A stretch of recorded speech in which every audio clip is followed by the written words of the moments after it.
apologies to those in here who've already heard this, but I believe this is very important for online and for those of you who came a little bit later, because it's actually a perfect illustration of what I was talking about before, the ways in which sin can blind us in even our most noble of endeavors. So again, apologies to all of you who had to sit through this, but I could not find the stand for this camera this morning. It's like, where did my stand go? I was like, oh, I got to set this thing up. I mean, all our online people are absolutely craving the next sermon, so of course. So I'm looking around, I'm like, I didn't film anything else this week. There should be nowhere else. So I went all the way back to my house, got a backup stand, came here, put everything down, set up the new stand, put it there, got everything set, went to my bag, moved something out of the way, came back up here, looked back, and what I moved out of the way was this stand. It was less than a foot away from me the whole time. I walked to my own home, set up a whole other stand, a whole other setup, and this thing was right here. So even for me, that's embarrassing. Thank you. Thank you for the knowing shrug. But I think it's a very good illustration of, again, even the best of times, we sometimes do not see what we do not see. Now, granted, my case is extreme, and we have multiple examples of me just not seeing what is directly in front of me. I blame my father, because he's right over there. Yeah, no, he is not happy with that, but that's okay. You and I are very similar in that regard, and so there it is. There's no maliciousness to us. It's just a weird quirk. And this is a very dumb analogy. This is a very silly way to sort of walk into this, but I did want to walk into this in this way because, well, that happened. And I want us to talk about and reflect upon what it is that Paul's doing in Romans, the story that Jesus told about the wheat and the weeds, and just take a moment to reflect upon this notion of the kingdom of heaven, which is so ubiquitous in Christian thinking. It's such a major theme that I think you can make the argument that definitely for the Western church, for as long as we can all remember, basically the point of church and being a good Christian is to make sure that when you die, you get to heaven. And I'm just so saddened by what a flat way of thinking that is. I think it's realistic. I think it's understandable, but I think it shortcuts us in so many different ways about the rich abundance of what a Christian life is, and Paul is talking about this so beautifully. This recognition that beyond just where you're going to spend eternity is how you're going to live now as well, which, to be fair, is all we actually have. How do we serve the God that we call Father or Dad, as Paul mentions in this case, is in our daily lives, is in our understandings of the world and the ways we walk through it. We've been talking a lot about sin and the mistakes we make and recognizing that that's also part of life, that they do not doom nor damn us, and that's important.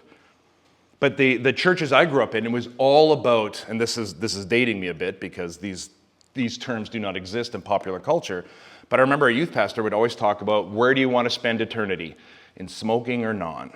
Remember that for those of us who remember when you could smoke in restaurants and weirdly in planes? And there was a smoking section and a non-smoking section. For anybody young out there that doesn't remember that was actually a case. And my dad actually got me a very funny pin once. He's like, having a non-smoking section in a restaurant is like having a non-peeing section in a pool. I was like, yeah, it's even if you're non-smoking, you're getting the smoke. And so eventually that led to the idea of banning smoking completely indoors. And I think as a culture, we've probably gotten healthier because of that. But that was one of the themes, was this idea of like, Christianity becomes nothing but afterlife fire insurance. I don't want to end up in hell. And that's such a shallow understanding of what the faith is. Because Paul is actually showing how much it expands us. You are co-heirs with Christ. And I mean, we get inheritance in our day and age. It's much more central in the culture of this time.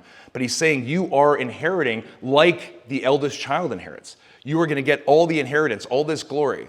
This is what the disciples, James and John, had their mom come and talk to Jesus and say, when you come in glory, can my children sit on either side of you? And Jesus says, you have no idea what you're asking. Because before him is the vision of the cross. But before James and John's mom is just the vision of glory. And Paul says we've got to go through that. And even our own sufferings align us, especially our own sufferings align us with Jesus. So as you suffer, you're not being abandoned, you're not being punished, you're not being afflicted. The struggle you feel within is evidence of the fact that the Spirit is alive in you.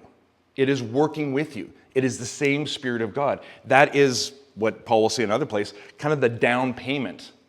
So you are already a child of heaven. And so we can leave that and be like, oh, can't wait.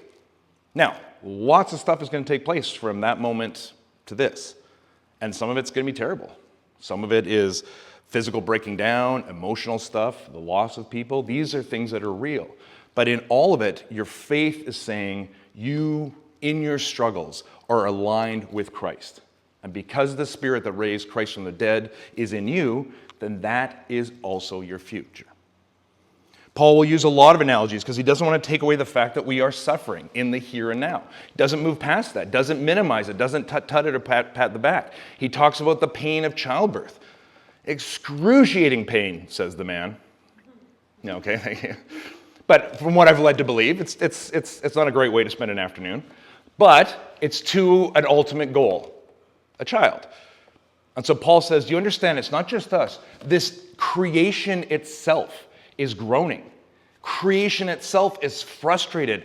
We talked about the fires, the ways in which destruction is inflicted upon creation itself, not because it chose it, but because we subjected it. And now it too is suffering. Everything is out of balance. There's a groaning, there's a frustration. And what Paul is saying, but it's not permanent. It's just now. The pain of childbirth is real. But it's going to be over and something else is going to happen that is glorious and wonderful and beautiful. And something that only women have the ability to do, and only women, if they choose to, can do that. And from one of the conversations I had, the pain is over time forgotten. If men were to have a baby, no family would ever have more than one kid. And I think that's fair. That's it. I'm done. I'll never do that again. Yes, I see all the nods. But this is what Paul's talking about, is this idea that the pain is now, the pain is real, but something glorious is coming.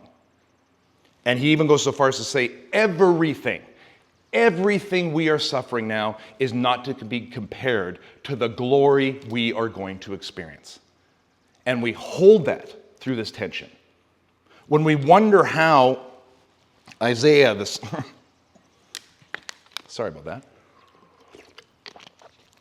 Isaiah and Jeremiah and the prophets lament the ubiquitous existence of evil and enemies and situations and people that are pushing us down.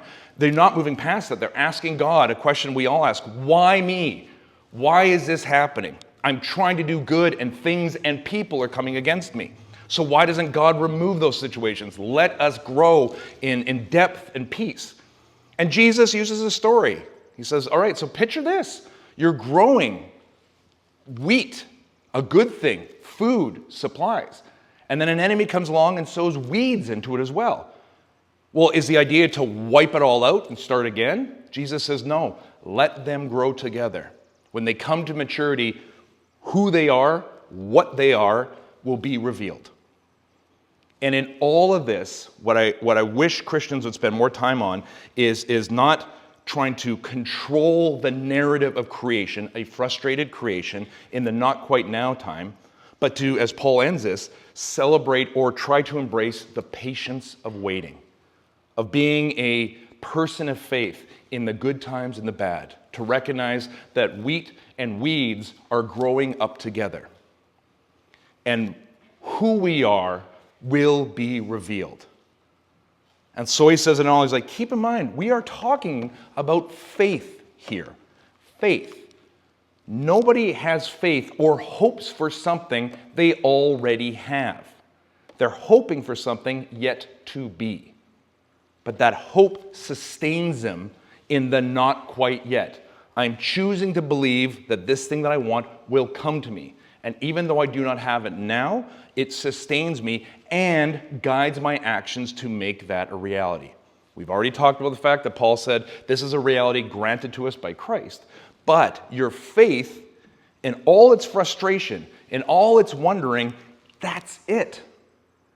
You're not doing anything wrong in that regard. That's exactly what the life of faith is. It's taking in this frustration, it's taking in this wondering, it's asking questions, it's struggling, and it's recognizing, as Israel, the name means, wrestling with God, in that struggle is evidence that you are a child of God. That is your spirit working within you, reminding you that you are already aligned and that heaven is that's handled.